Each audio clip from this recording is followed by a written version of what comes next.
Good evening, doctor. Greetings to you. I'm a Hindu. My name is Sandeep, and I've been watching your videos on YouTube since long time. Being a Hindu, I do respect other religions. I do respect Allah, Prophet Muhammad. I started my school in my childhood in a Catholic school, where I was taught about Bible and Christianity and Lord Jesus. And later on, after fifth standard, I came to know about my own religion, being born in a Hindu family. And today, I do at times get attracted towards other religions. Okay, there is some common link between all religions. I have a basic question to you, doctor. Basically, I am from the science background, a pharmacy guy. Today, I'm authorized financial consultant. So today, what I look out there in the market is many religions exist on planet Earth. If human being is the same, if human organs are the same, if the human body system follows the same heartbeats, blood flow, the same blood, the same ears, the same nose, if everything is the same, the creator has to be the same, the supreme power is the same. So if the supreme power is the same, why do so many religions exist on earth today? What is going to be future now onwards? Because if I go as per theoretical books, as per history, before thousands of years, Hinduism existed. Then came Lord Jesus, then Prophet Muhammad, and now today, what I see in front of my eyes is there are many religions, and every religion has its own pros and cons. So, being a human, I get confused. I am a Hindu, I should respect my religion, as well as being a human being, I should respect other religions. So, what is the final truth, and what is going to the future for centuries ahead? The brother asked a very good question, that there are so many different religions. More than 4,000 years back was Hinduism. Then Jesus Christ, peace be upon him, came 2,000 years back, or Christianity. Then Prophet Muhammad, peace be upon him, came 1,400 years back. Some things are similar, some things are contradicting. There's so much of confusion. God, our creator, is one. Human body is the same. Creator has to be same. So why this confusion? It's a very good question. The reply is given in the Quran in Surah Al-Imran, chapter 3, verse number 19. It says, Inna Dina indallahil Islam. The only religion acceptable in the sight of God is Islam. That is peace acquired by submitting our will to God. Almighty God only gave one religion to the human beings. As I said earlier, Almighty God has only sent one religion. But He has sent many messengers. When He sent messengers who got messages, by the passage of time, the message got changed. Again, a new messenger came. He brought a fresh message. Again, the people changed it. Again, a new messenger came. It happened for many years, down the ages. But all the messengers brought, the basic message was the same.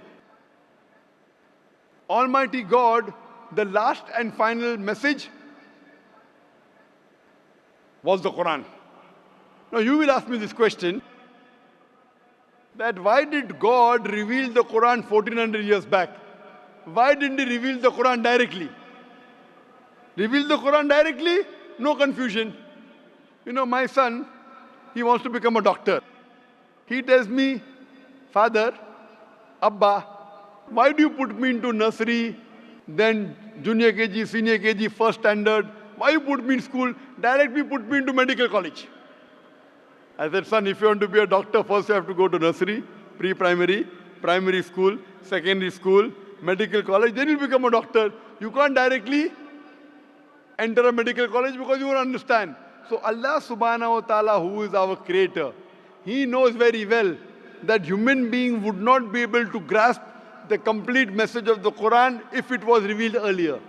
1400 years ago, Almighty God, who is our creator, He knows this time, the time has come where human beings can understand the message. So that's the reason previously He sent messages which were there but not complete because human being could not understand, could not grasp. As the message changed, He sent a new message, a new messenger. That's the reason all the messages that came before the Quran, they were meant for a particular group of people and meant to be followed for a particular time period. All the messengers that came before the last and final messenger, Prophet Muhammad Sallallahu Alaihi Wasallam, were only sent for a particular group of people and was meant to be followed till a new message came. Almighty God, He knew 1400 years ago was the time when human beings can understand the final message of the Quran. He revealed it. And He sent the last and final messenger, Prophet Muhammad, peace be upon him. Since Quran was the last and final message, it was not only meant for the Muslims or the Arabs, it wasn't meant for one particular group of people, it was meant for the whole of humanity. All the messengers that came before were meant for a particular group of people, and the message was supposed to be followed for a particular time period. Because Prophet Muhammad, peace be upon him, was the last and final messenger, he was not sent only for the Muslims or the Arabs, he was sent for the whole of humanity. But now today, you ask me, why are there different religions? Our Creator sent only one religion. We human beings kept on changing. But even in the corrupted form, I have a formula. I have a formula which will not antagonize any human being. I tell all these human beings, at least believe that there is one scripture which is 100% the word of God. So the Hindus would not mind agreeing, I believe Veda to be 100% word of God. The Christians would say, I do not mind believing Bible to be 100% word of God. The Muslim will say, I don't mind believing Quran to be 100% word of God. So I tell them, okay, now let us agree to follow what is common in all these scriptures. What is different, we'll discuss tomorrow. Let's not fight over the differences. Let us agree to follow what is common, and at least we'll be sure that what is common in all the three scriptures, this at least minimum is 100% the word of God. What is different may be the word of God, may not be the word of God. That we can discuss tomorrow. Now, when we do a research, and I being a student of comparative religion, I've studied the Vedas, I've studied the Upanishads, Bhagavad Gita, Bible, Old Testament, New Testament, Quran. Now, when I do research, I've come to know that all these scriptures say that there's one God. All the scriptures say that God has got no image, has got no photograph, no painting, no statue, no idol. All the scriptures say that Almighty God does not beget nor is He begotten. All the scriptures say that the last and final messenger to come is Prophet Muhammad, peace be upon him. I have quoted in this session many verses from Hindu scripture that Prophet Muhammad is the last and final messenger. I have quoted from the Bible. I have quoted from the Quran. So at least let us agree to follow what is common. Bible, Vedas, Quran, all three say that you should not have alcohol. And I've quoted that in my earlier answer. All three say that you should not gamble. All three say that you should not have pork. So let us agree to follow what is common. So you have to agree that there's one God. You have to believe Prophet Muhammad is the final messenger of God. You should not have alcohol. You should not have pork. To pray, we have to do the sujood. All these are common points. So I'm asking the question that if you say you are a Hindu and you say that you respect other religions, I'm asking the question, do you believe that there's one God? As per books, I do. Do you believe that idol worship is prohibited? That's a confusing area. It's very clear in the Hindu scriptures. Yajurved chapter 32 verse number 3, Na tasya pratima asti. Of that God there is no pratima, there is no photograph, no painting, no image, no idol, no statue. Same thing is repeated in Shveta Upanishad, chapter number 4, verse number 19. Na tasya pratima asti. Of that God there is no pratima, no image, no photograph, no painting, no statue, no idol. What's confusing, brother? I mean, today my knowledge is just like an infant. No, if your knowledge is like infant, when a person of knowledge talks, you should believe it. True. So why don't you believe it then? No, as I said, I do respect Prophet Muhammad. I do. No respect. Respecting is one thing, following is the other thing. If you respect a person, you have to follow his guidance. So again, the question goes in the same direction what I was asking to you, that if I am a Hindu, if I believe in Hinduism, but still when I step out of my home, I have to follow my colleagues, the other society members, human beings on the earth. Is it a must? Suppose the other society members start robbing. If your other human beings start robbing, even you start robbing. Brother, if your friends start robbing, will you rob? I will have to defend myself. Will you rob, yes or no?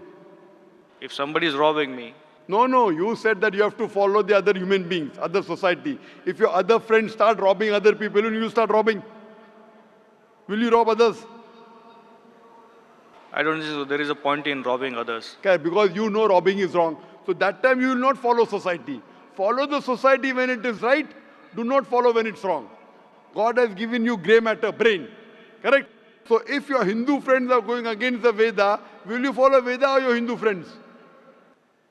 They have to follow what is written in the books. Yes, forget about them. I'm asking about you.